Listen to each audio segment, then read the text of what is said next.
एक बार प्रेम से बोलो श्री गणेश भगवान की जय।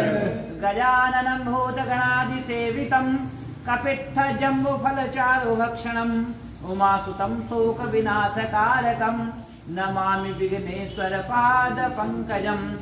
वक्रतुण्डमहाकाय कोटिसूर्यसमप्रभ निर्विघ्नं कुरु मे देव सर्वकार्येषु सर्वदा। बोलो श्री गणेश भगवान की जय। शांताकारं भुजगशयनं पद्मनाभं सुरेशं विश्वाधारं गगनसदृशं मेघवर्णं शुभांगं लक्ष्मीकान्तं कमलनयनं योगवृद्ध्यानगम्यं वन्दे विष्णुं भवभयहरं सर्वलोकैकनाथं।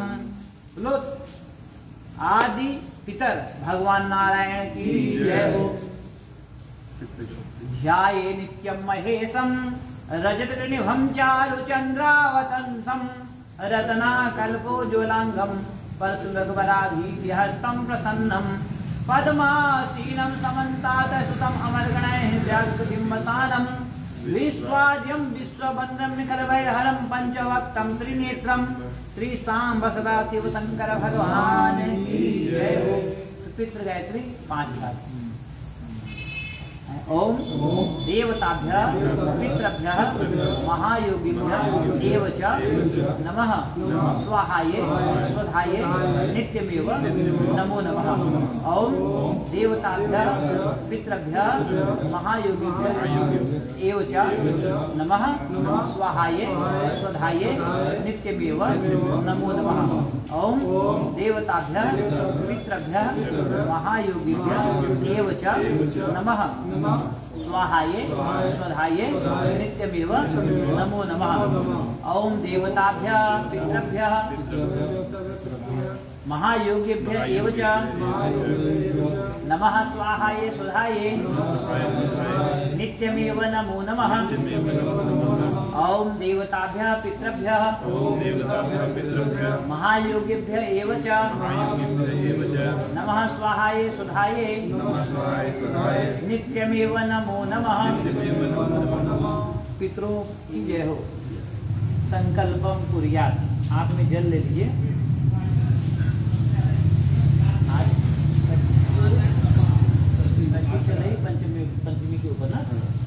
ओम विष्णु श्रीमद् भगवतो महापुरुषस्य विष्णुराज्ञया प्रवर्तमानः सत्यस्वरूपं द्वितीय प्रारब्धे श्री श्वेत बाराह कल्पे वसुपत मनमंत्री अष्टाविंशततमे कलियुगे प्रथम चरणे जम्बूद्वीपे भट्टखंड भारतवर्ष अंतर्गत ब्रह्मवर्तैक देशे पूर्णप्रदेशे उत्तराखंड प्रदेशांतर्गत उधमसिंह नगर जनपदस्य पंचनगरस्य झा कॉलोनी स्थित शिवालये वर्तमाने राक्षसनाम संवत्सरे मासानां मासोत्तमे आश्विन मासे शुभे कृष्ण पक्षे पंचम्योपरि षष्ठाम्यां गुरुवासरे रात्रिकाले कहें ओम आद्य सकल शास्त्र श्रुति स्मृति पुराणोक्त फल प्राप्ति कामः।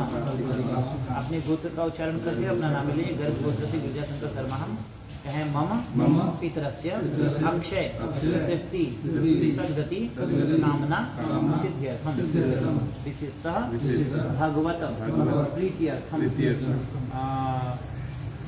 श्री गरुड़ पुराण सारोद्धार अंतर्गत षष्ठम अध्याय पाठ तथा श्रवणास्य कर्मस्य संकल्पम अहं करिष्ये।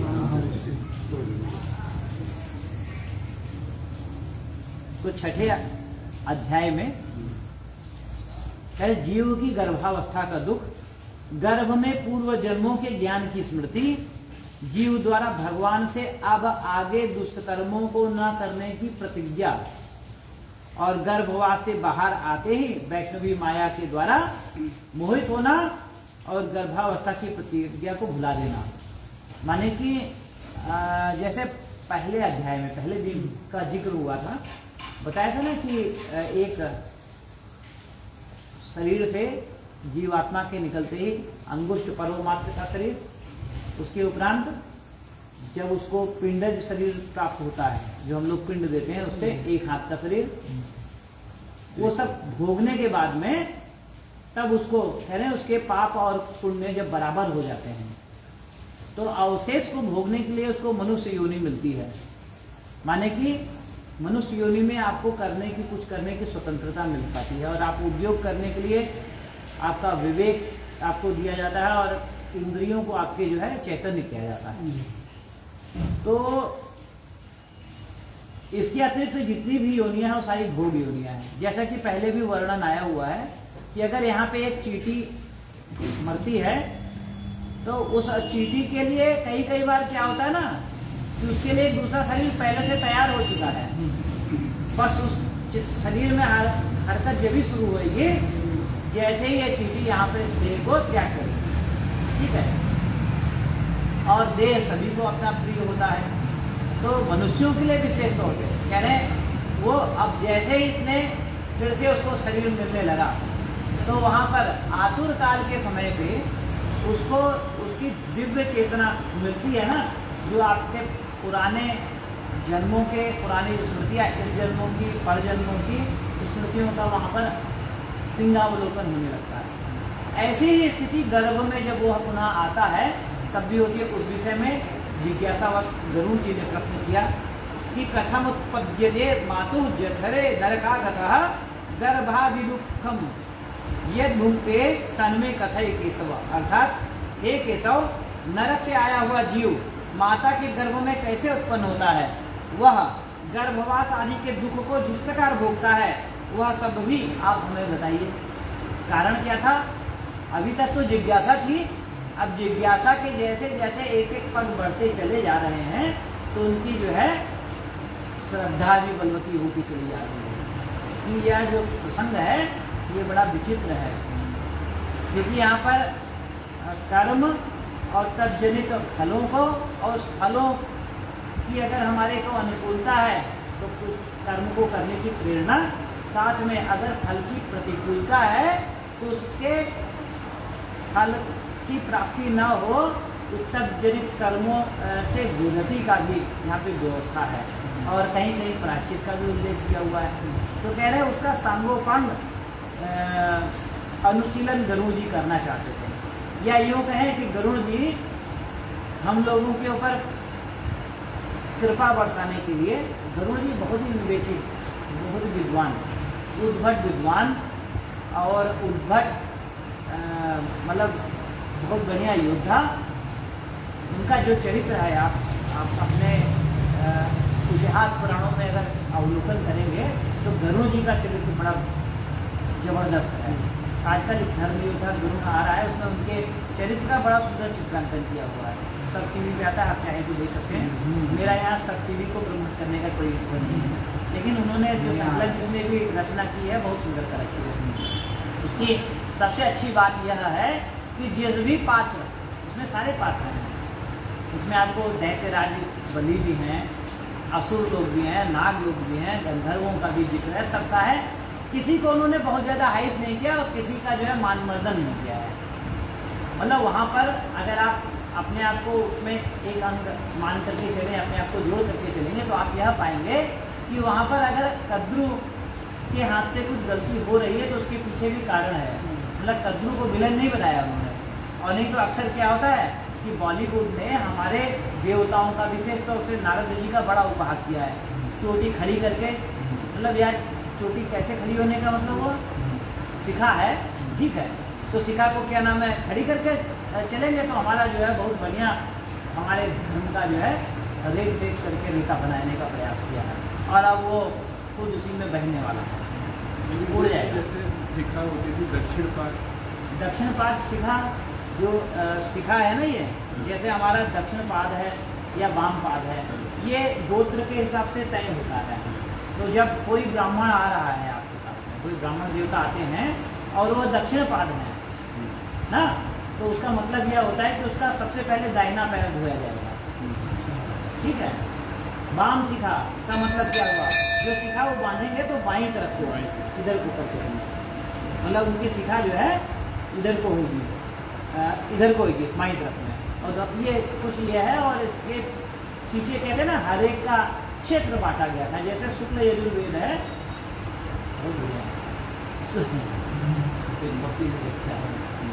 शुक्ल यजुर्वेद जो है, शुक्ल यजुर्वेद में यज्ञ का विधान है ना।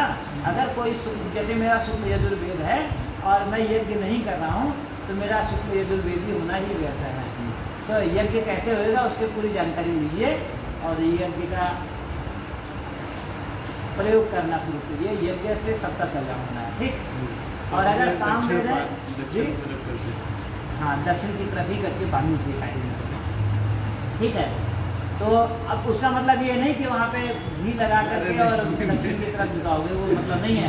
वो तो उन्होंने हमारा उपहास किया है ना, वो प्रकरण अलग है। ये तो मैंने प्रश्न इसलिए किया क्योंकि हम लोग वो जब शाखा प्रवर इत्यादि करते हैं, जैसे हमारे पंच प्रवर है। पंच प्रवर का मतलब जानते हैं क्या हुआ? पंच प्रवर यानी कि वो हमारी 5 शाखाएं हैं, गर्ग, गार्ग्य और अंगिरस है, ऐसे करके 5 शाखाएं हैं। उन्हीं की 5 संतानें और पांचों की नाम अलग अलग करके उन्हीं के। बिल्कुल बिल्कुल ये एकदम सही समझा। तो इस प्रकार से तो कह रहे जो गरुड़ जी का जो चरित्र है, इसके तरह अतिरिक्त भगवान हनुमान जी का चरित्र बड़ा जबरदस्त है। और अगर आप देखें तो एक चरित्र अद्भुत है ना, उनका चरित्र जानने योग्य है। जैसे कार्तवीर्य अर्जुन, वो भी बहुत जबरदस्त व्यक्तित्व रहा है, बहुत बड़ा भगवत भक्त था और उसने इतना उद्योग किया, सहस्त्रबाहु की पदवी पाई। सहस्त्रबाहु लोग कहते हैं पुराणों में है कि उसके 1000 हाथ थे। हाथ क्या होता है? कहते हैं ब्राह्मणों असमुखमासीद बाहु राजन्य तथा बाहु राजन्य। क्षत्रियों का क्या है बल? बाहुबल। वो बाहुबल कैसे तैयार होएगा? उसके सेना जबरदस्त हो। आपको मालूम है जो राजा सहस्त्रार्जुन थे, अर्जुन, इनका नौका माने जल मार्ग पर अद्भुत पकड़ थी। इनको समुद्र के क्षेत्र में कोई परास्त नहीं कर सकता था ना। मतलब जब चलने लगे, धार यूं चल रही है और जब इनकी नौका चलती थी तो धार नदी को बदलनी पड़ जाती थी। ऐसा व्यक्तित्व था। रावण को भी अपने हाँ, रावण को जो है कांख में वाली ने दबाया था, रावण को बोलचाल में बांध रखा था। रावण को वाली ने पूंछ में बांध करके घुमा था, पूंछ में बांध के घुमा था और एक बार 6 महीना कांख में रख करके तपस्या की थी। और ये कार्तवीर्य अर्जुन क्या गया था लड़ने के लिए, उनने इसको पकड़ करके घोड़साल में बांधे, जहाँ घोड़े बांधे जाते थे। तो उसको जो है बचाने के लिए पुलस ऋषि स्वयं गए। तो जैसे उन्हें देखा ब्राह्मण देवता है, आसन छोड़ करके खड़ा हो गया महाराज ना, और खड़ा हो गया। उसके बाद जो है कह रहे कि मैं रावण को कह रहे हैं मैं समझ रहा था आप आए हैं, लेकिन अगर रावण यहाँ रहता तो इसके प्राण सुरक्षित रहते। आप ये मत सोचना कि अब ये जा रहा है तो ये मुक्त हो गया, ये मौत मृत्यु के देवता के लिए मैं इसको छोड़ रहा हूँ। और वही हुआ। अब आप सोचिए कि वही कार्तवीर्य अर्जुन जिसका इतना वर्णन, इतना सुंदर वर्णन किया है, और उसका भगवान परशुराम जी से जो है युद्ध हुआ। किस कारण से? केवल लोभ के कारण से। कह रहे हैं लोभ, मोह, मद, मत्सर, ये सब जो विकार हैं, हमारे मनोभावों के विकार हैं, ये किसी व्यक्ति को लग जाए तो आसुर से भी जो है भयभीता बना देते हैं। रावण के पास में कितना बढ़िया, कितना उद्भट विद्वान था, जीते जीते थक गया। उन्होंने कहा आप जो है माया से मिल दीजिए। तो बताते हैं हट, हट, वो दर्जा बना, दर्जा बना। तो रावण जो है उसको केवल काम विकार में मार दिया। उसी के कारण से तो जगह जगह पे वो साफ पाते गया। नहीं तो नल कुबेर क्यों उसको साफ देते, और वहीं से उसका पतन शुरू हुआ। वेदवती ने क्यों साफ दिया रावण को? केवल छुआ ही तो था ना। वेदवती का कथा मैं करूंगा तो आज से 1.5 घंटा पार हो जाएगा, इसलिए हम करते हैं। तो कह रहे हैं विष्णु भगवान उस पर उनसे कहते हैं कि स्त्री और पुरुष के संयोग से वीर्य और रज के स्थिर हो जाने पर जैसे मनुष्य की उत्पत्ति होती है वह मैं बताता हूँ। माने कि अब गर्भ के रुकने से लेकर के और गर्भ से बाहर आने तक की जो प्रक्रिया है, आज का जो विज्ञान है इस मामले में शून्य है। उसको दुनिया भर के यंत्रों की आवश्यकता पड़ती है। और अगर आप देखना चाहें तो दक्षिण भारत में एक मंदिर है जिसमें आज और आज के आने वाले समय तक के सारे तकरीबन 1,500, 2,000, 2,500 साल पहले मंदिरों में उकेरे गए। फेसबुक पे अक्सर उसके चित्र आते रहते हैं। वहाँ पर उस समय 2-2,500 साल पहले साइकिल चलाते हुए मनुष्य की, कंप्यूटर लिए हुए मनुष्य की, मोबाइल लिए हुए मनुष्य के चित्र बने हुए हैं, ठीक है। और वहाँ पर यह भी है कि गर्भ में बच्चा किस प्रकार से है। और यहाँ पर आप देखिए ये पुराण अति प्राचीन है और इसमें एक क्षण का वर्णन है जिसको आप आज के विज्ञान से तुलना भी कर सकते हैं, ठीक है। हो सकता है मेरी बताने की शैली इतनी बढ़िया ना हो, तो विद्वान लोग तो जो है बहुत ज़बरदस्त थे, उनकी शैली ही अलग है। आपको मालूम है ये पुराण सुनाने के लिए वक्ता के लिए पात्रता बड़ी जरूरी होती है। मुझे नहीं लगता है कि हमारे इस क्षेत्र में कोई, जिसमें मैं भी हूँ, किसी के पास पात्रता नहीं है पुराणों की सुनाने की। और अगर कोई सही में पुराण को सुनाने वाला हो तो आपके अंदर, आपके मन में कोई शंका रह ही नहीं सकती है। आपको पूछने की आवश्यकता ही नहीं पड़ेगी, तो सारा बिल्कुल करते हुए चलेगा, ठीक है। कोई ऐसा मांत्रिक नहीं है, अगर मांत्रिक सही मायने में हो जाए तो मुर्दे को भी जिला सकता है, अगर मांत्रिक सही से हो। तांत्रिक हो तो उसके अंदर भी अद्भुत शक्तियाँ होती है। तंत्र के मामले में भारतवर्ष अब जो है बहुत मतलब हम लोग नीचे गिरते हैं। बहुत बढ़िया तांत्रिक था जिसने भगवान आदि शंकराचार्य के ऊपर तंत्र प्रयोग किया था। और क्रोध में उनके चेलों, जब गुरु जी ने बताया कि ऐसा ऐसा मेरे ऊपर तंत्र प्रयोग हुआ, तो उनके शिष्यों में जाकर के उसको बंद कर डाला। आया गुरु जी ने, हमने तो उसको निकाल दिया, कह रहे ये क्या कर दिया तुमने, मैं उसको सही रास्ते पे लाने वाला था।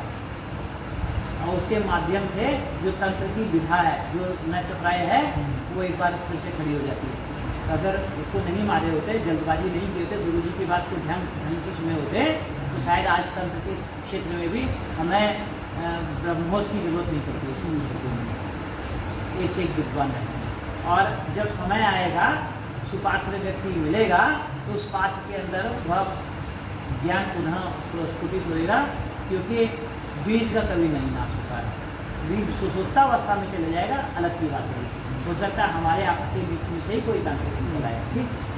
तो भगवान कह रहे हैं कि ऋतुकाल में आरंभ के 3 दिनों तक इंद्र के लगी हुई ब्रह्म हत्या का चतुर्थांश रजस्वला स्त्रियों में रहता है। उस ऋतुकाल के मध्य में किए गए गर्भाधान के फलस्वरूप पापात्माओं की देह की उत्पत्ति होती है। रजस्वला स्त्री प्रथम दिन चांडाली, दूसरे दिन ब्रह्मघातिनी, तीसरे दिन रजकी माने धोबिन कहलाती है। तदनुसार उसमें स्पर्श दोष रहता है। और नरक से आए हुए प्राणियों की यही 3 माताएं होती हैं। दैव की प्रेरणा से कर्मानुरोधी शरीर प्राप्त करने के लिए प्राणी पुरुष के वीर्य कण का आश्रय लेकर स्त्री के उदर में प्रविष्ट हो जाता है।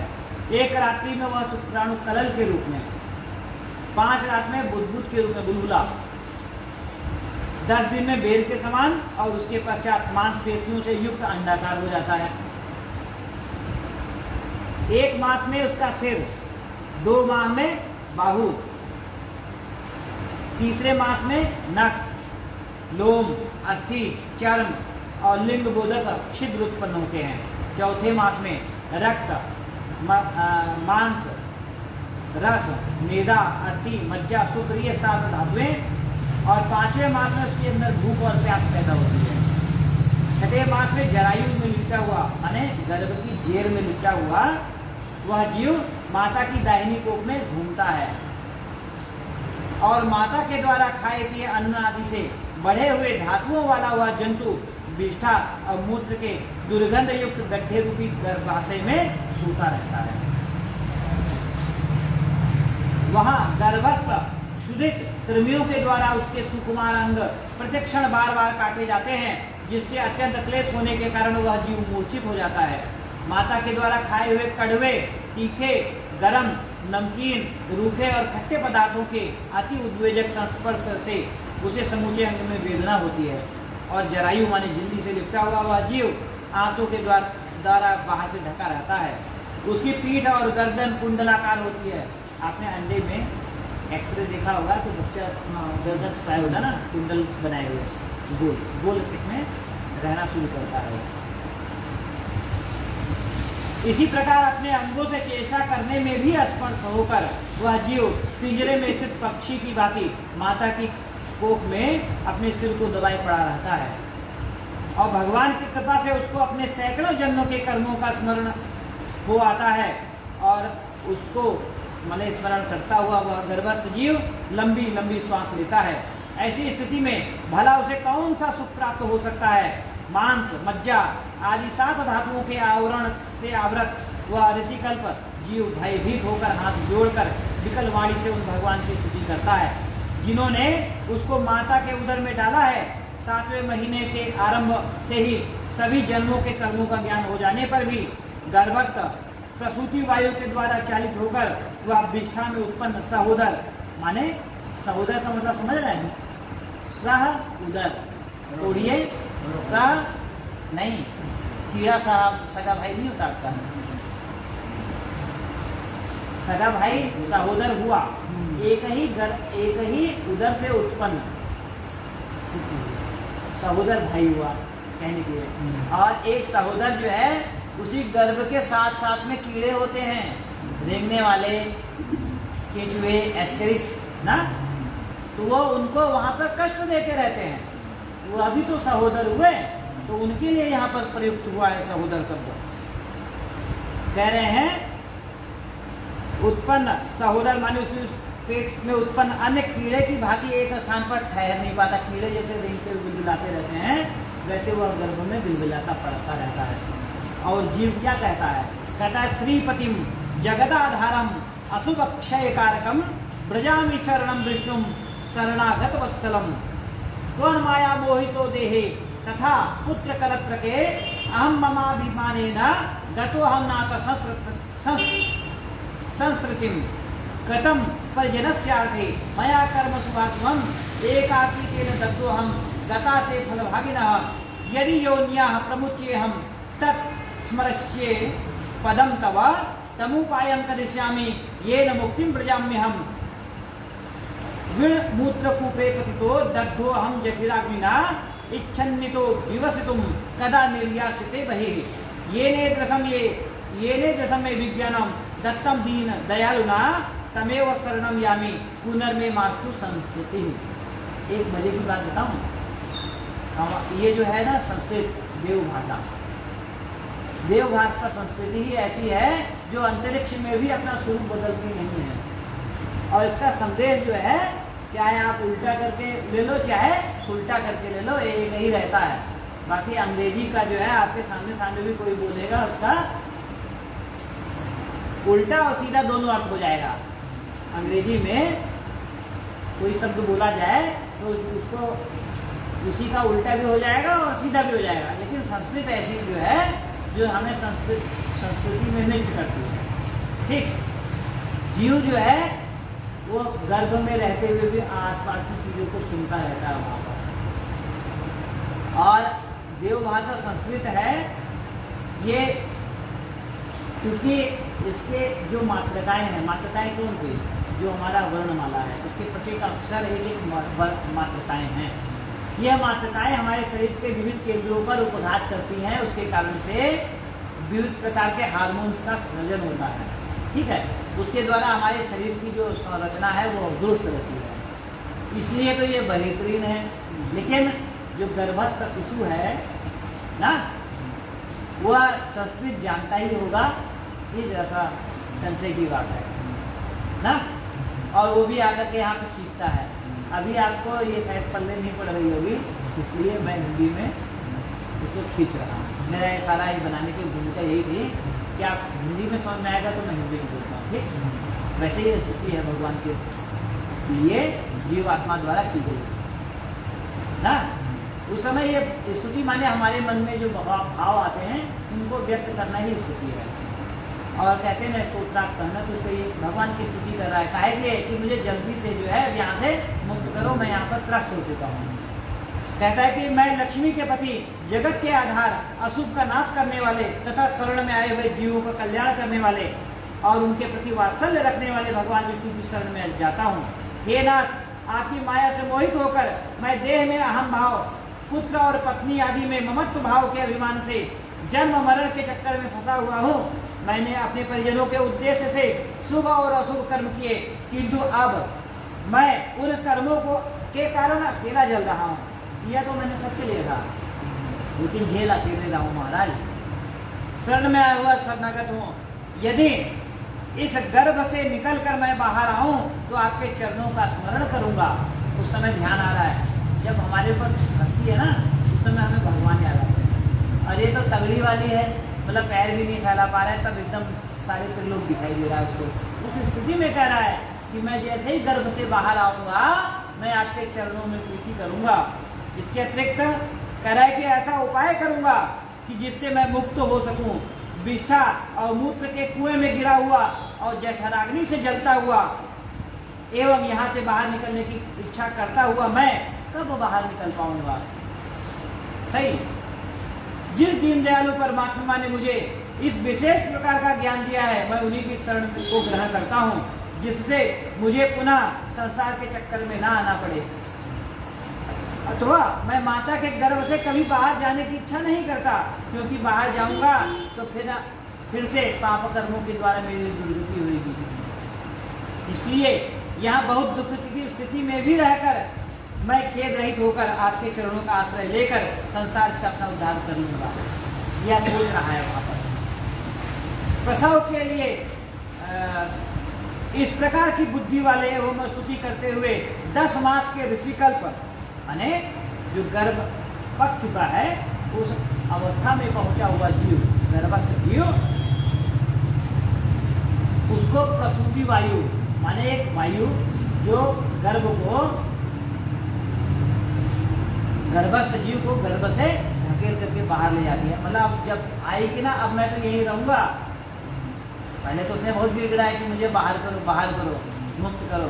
अब उन्होंने देखा कि बाहर जाकर के भी क्या करूंगा, वहां पे जाऊंगा फिर मेरी बुद्धि वैसे आ जाएगी, पुत्र कलक रस सबके चक्कर में फंस जाऊंगा तो मेरा फिर से पता होगा। कह रहा महाराज जब यही रहने दो, मैं यही आपका स्मरण करते करते अपनी मुक्ति पाने का प्रयास करूंगा। अब मेरे को जाने की बाहर इच्छा नहीं है। जब ऐसी स्थिति आती है तो प्रसूति वायु क्या कहती है, ऐसे छोड़ना ना, कब हुई किसी की मन चाहिए, वही है सोई जो राम रति रखा। अब भगवान ने कहा बेटा आप जो है जाओ, धक्का मार दिया। और उस स्थिति में पृथ्वी पर विष्ठा और मूत्र के साथ गिरा हुआ वह जीव मल में उत्पन्न कीड़े की भांति चेष्टा करता है और विपरीत गति प्राप्त करके ज्ञान नष्ट हो जाने के कारण अत्यधिक रुदन करने लगता है। माने बाहर आया ना तो किसका डेरा है, यहाँ तो माया तैयार बैठी हुई है, आओ बालक कहाँ बहोगे ना। ज्ञानी नाम अपनी चेतांसी देवी भगवती ही ऐसा बलाता कृष्ण मोहाय महामाया प्रक्षति। जो महामाया है ना, भगवान की माया, गर्भ से आते ही इंतजार में रहती है। और कितना भी बड़ा ज्ञानी क्यों ना हो, अगर उसके अंदर ज्ञान का लेस मात्र भी अहंकार है तो उसको बलपूर्वक खींच कर मुंह में ला करके फंसा के छोड़ देती है।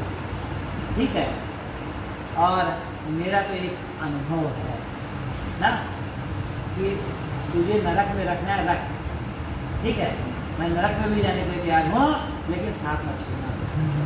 ठीक है, अगर तुम साथ रहो, भगवती ही रहेगी साथ में, उसके बगैर तो नारायण भी नहीं रह सकते हैं, या नारायण का ही साथ पकड़ लो। चकिया में अनाज पड़ता है ना, जब चकिया चलती है तो सारा अनाज पिस करके आटा बन करके बाहर आ जाता है, केवल एक ही बचा रहता है, मालूम है कौन, जो उसमें चकिया की धूरी के साथ में रहता है। तो भैया धूरी को पकड़ोगे, अगर धूरी कौन है, नारायण। बाकी जो घूम रही है ना गति, वो सारी गति किसकी है, महामाया की है।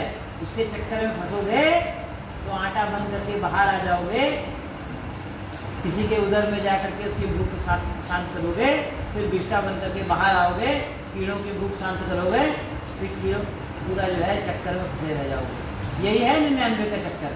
ठीक, तो केवल दूरी को पकड़ने की यहाँ पर आवश्यकता है। और उस स्थिति में भगवान हाँ कह रहे हैं कि इस प्रकार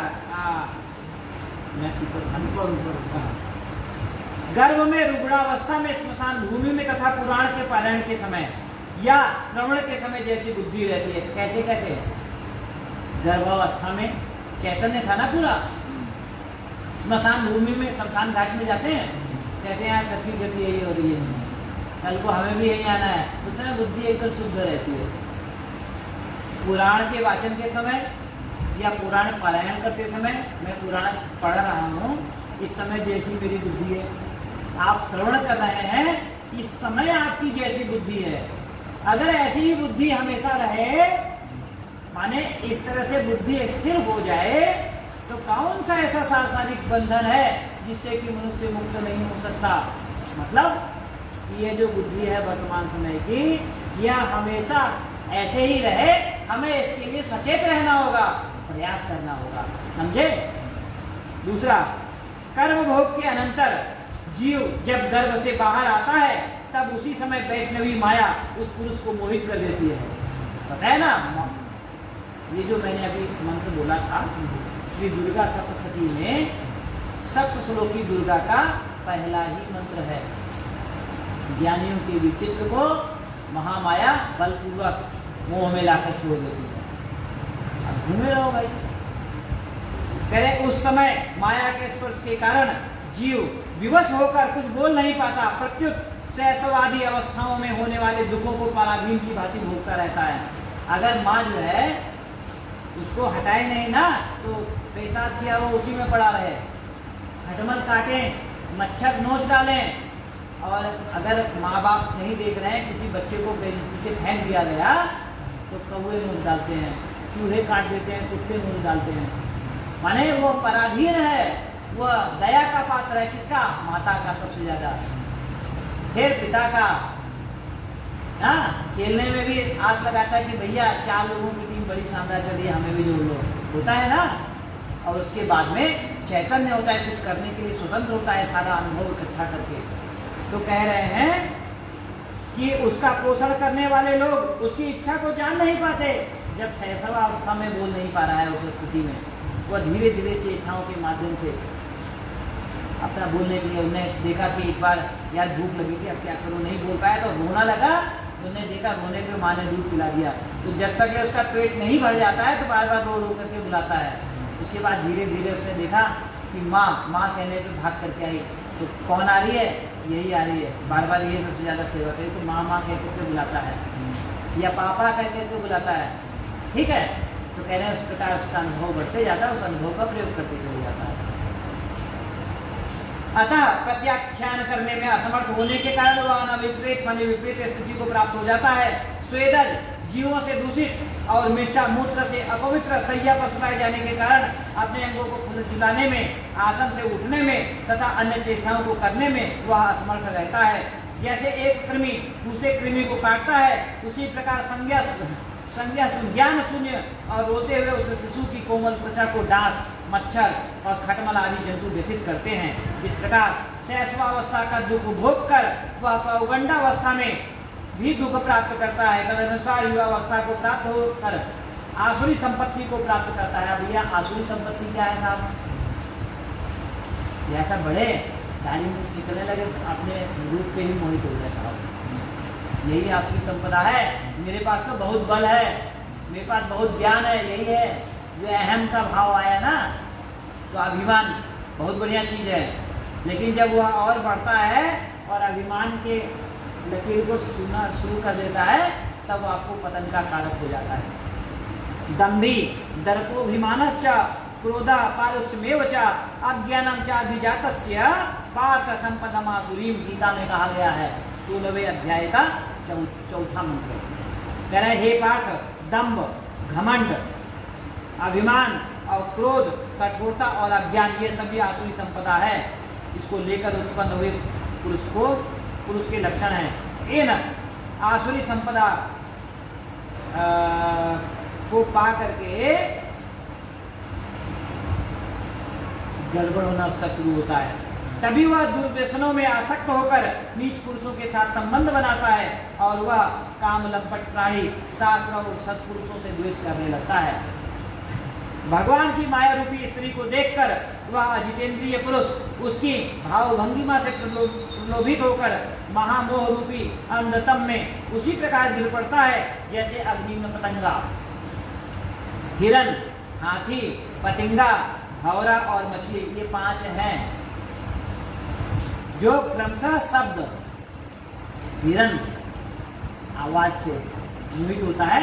जिधर बढ़िया आवाज आई उधर की तरफ भागता है और मारा जाता है। शिकारी उसको आवाज लगाएगा और कुछ विवेक नहीं करता है कि मेरे लिए जाल बिछाया होगा, शिकार हो गया।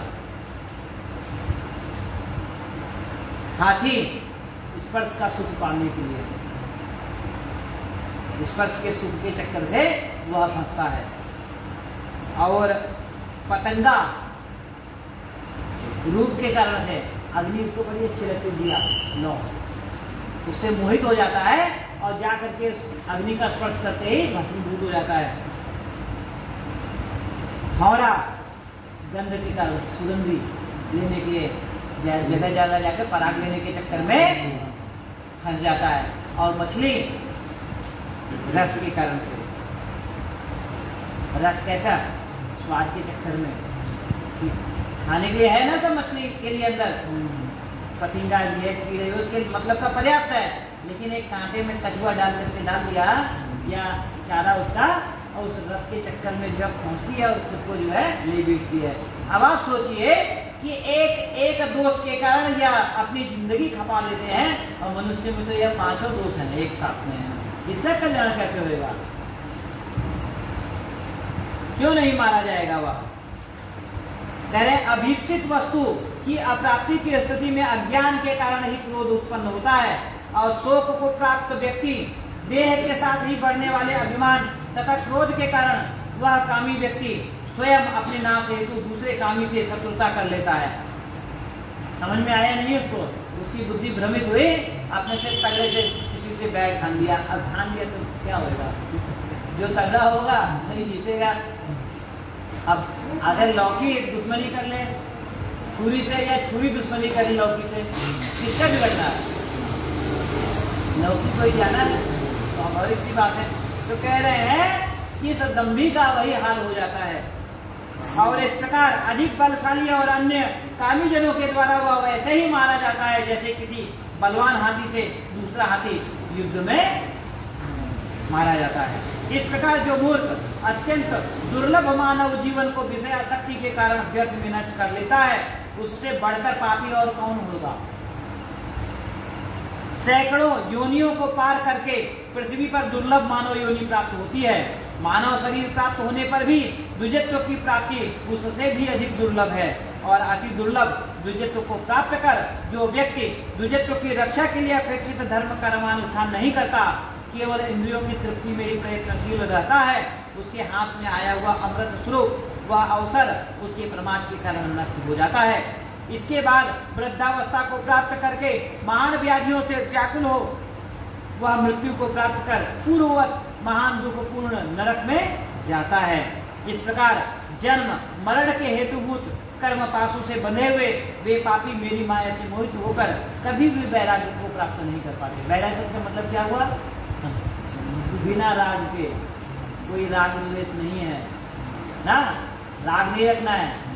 माँ है तो मेरी माँ है इसलिए सेवा करनी है, अगर ऐसा करोगे तो माँ को सिर भी दर्द होएगा ना, तो जो है वो तो उसकी अपेक्षाएं काफी रहेगी, और किसी समय अपेक्षा नहीं पूरी कर पाओगे तो जो है वो कुपित भी हो जाएगी। और मुझे लगता है अगर खाली आप ये सोचो कि मेरी माँ है इसलिए मुझे सेवा करनी है, तो उसकी और ढंग से सेवा कर ही नहीं पाओगे। आप उसके अंदर भगवत भाव डालो ना कि माँ के रूप में भगवान स्वयं आपसे सेवा करवाने के लिए आए हैं, ठीक है। बाकी का तो उनका भी तो कर्म है अपने। अगर मेरी मम्मी का शुगर बढ़ रहा है, ठीक है, तो उनके खान पान के दोष के कारण से तो हो रहा है ना, लेकिन उसको अगर मैं जब रहा हूँ कि तुमने ऐसा कर्म किया है तो वह गलत होगा। लेकिन मेरी सामर्थ्य क्या कहती है, मेरी माँ की सेवा किस प्रकार से मैं करूँ कि उनको ज़्यादा से ज़्यादा सुख मिले, यह मेरे कर्माधीन है, उसको मुझे करना चाहिए। मैं उसको माँ को अब भगवान का साक्षात प्रतिनिधि मान करके उनकी सेवा करूँगा, तो सेवा की जो श्रेणी होगी वो बहुत अच्छी होगी, पहली चीज़। दूसरी, आपको माँ के रूप में भगवान की सेवा करने का जो पुण्य है वो मिल जाएगा। उसके लिए आपको कोई अलग से अनुष्ठान करने की आवश्यकता नहीं है। पिता है, पिता में भी ऐसे भगवत भाव ले आइए, सही बात है भाई। माँ जो है अपना शरीर को कितना कष्ट देकर के हमको पाला है माँ ने। पिता ने अपने इच्छाओं का बलिदान कर करके आपको समाज में प्रतिष्ठित किया है। और हमारे अगर किसी एक वचन से या किसी एक आचरण से माँ बाप को अगर कष्ट हो रहा है तो हमारा जीवन व्यर्थ है। नहीं तो हमें और वो जो प्रतिदिन 50 ग्राम 100 ग्राम निकाल आते हैं विष्ठा, उसमें और हमें क्या अंतर है? हम उनके लिए वही तो थे, लेकिन उसके बाद भी उसने हमको अपने को जो है कष्ट में रख करके पाला, तो हमारी जिम्मेदारी क्या बनती है? ठीक है। बाकी का इसी प्रकार से आपके और संबंधों के विषय में भी विचार रखना चाहिए। तो कह रहे हैं इस प्रकार हिताक्ष, इस प्रकार मैंने तुम्हें अंत्येशी कर्म से हीन पापियों की नरक गति बताई।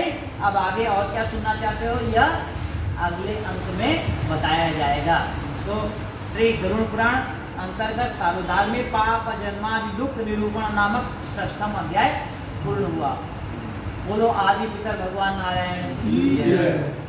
5 बार पितृ गायत्री का जाप। राम का ही नाम क्यों लेते हैं? राम नाम सत्य है, इसीलिए कैसे? वही तो राम नाम सत्य है।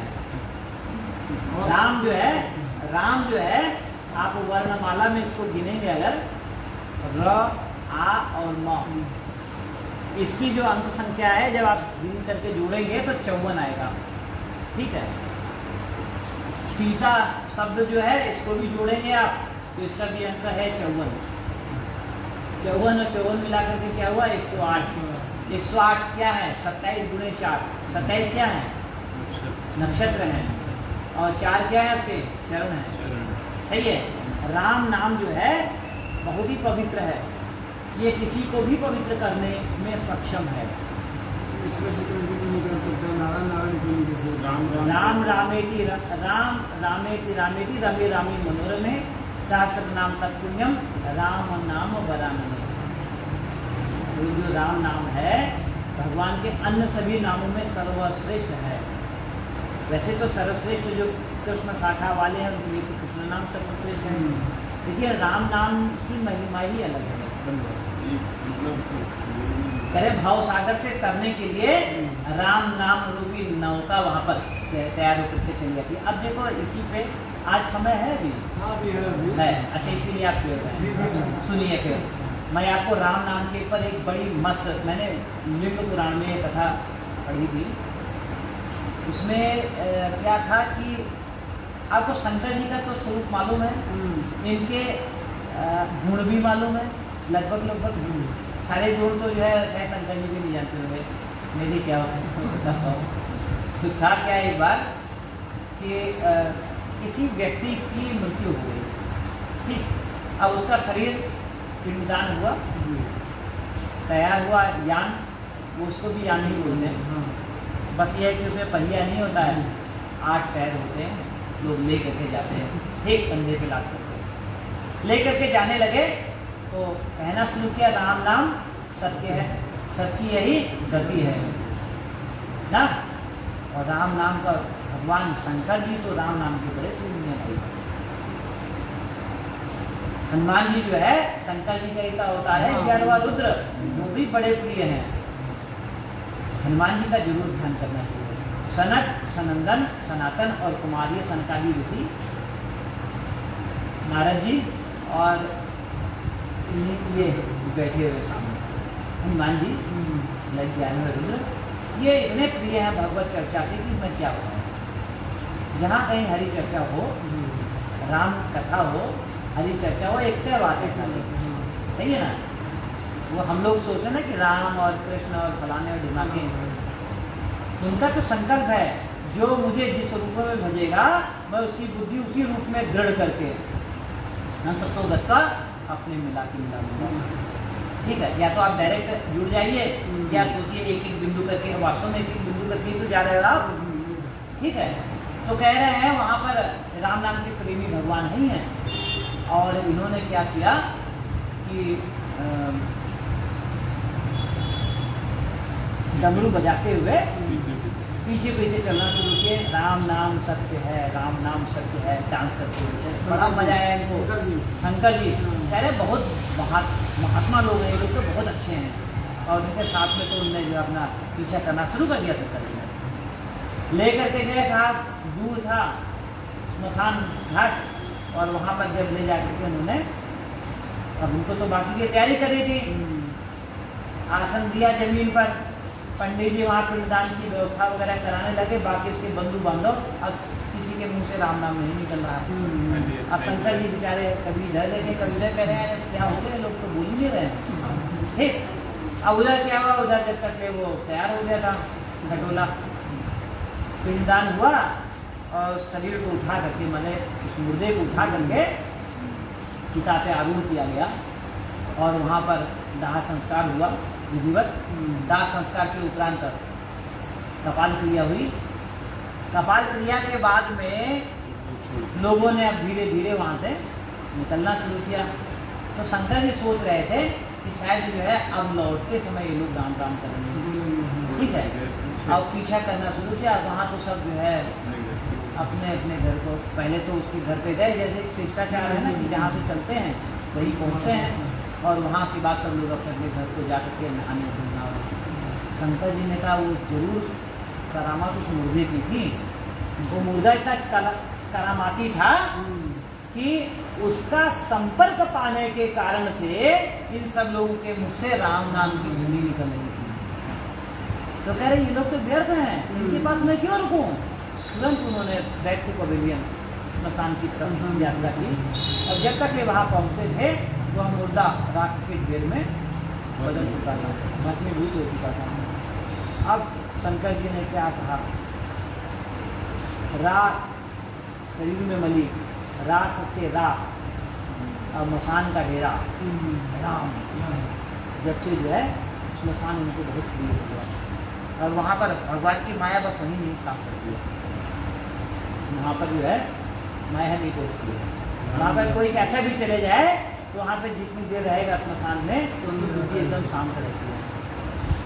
राम नाम की जाप नहीं देखी, और राम बंदर वाला कुछ आ रहा है ना जो है नाचते हुए चलेगा, तो ये तो बहुत बड़े प्रेमी हैं। और मालूम है सबसे पहले रामचरित मानस क्यों कहा, राम के चरित्र को रच करके मन में रख रखा था, उसको फिर पार्वती जी को सुनाया था। फिर पार्वती जी से किसने सुना था, भगवत जी ने। रामचरित मानस में सारा उल्लेख है, मेरे को याद नहीं।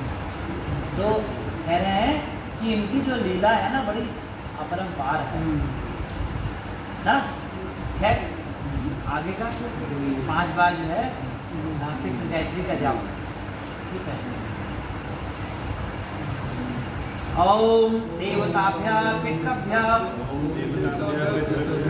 महायोगिभ्य एव च नमः स्वाहाय सुधाये नित्यमेव नमो नमः। ओम देवताभ्य पितृभ्य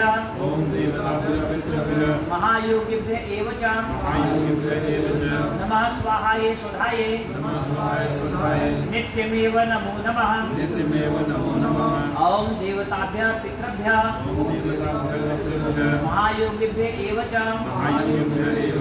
नमः स्वाहाय सुधाये नित्यमेव नमो नमः। ओम देवताभ्य पितृभ्य महायोगिभ्य एव च नमः स्वाहाय सुधाये नित्यमेव नमो नमः। ओम देवताभ्य पितृभ्य महायोगिभ्य एव च नमः स्वाहाय सुधाये नित्यमेव नमो नमः।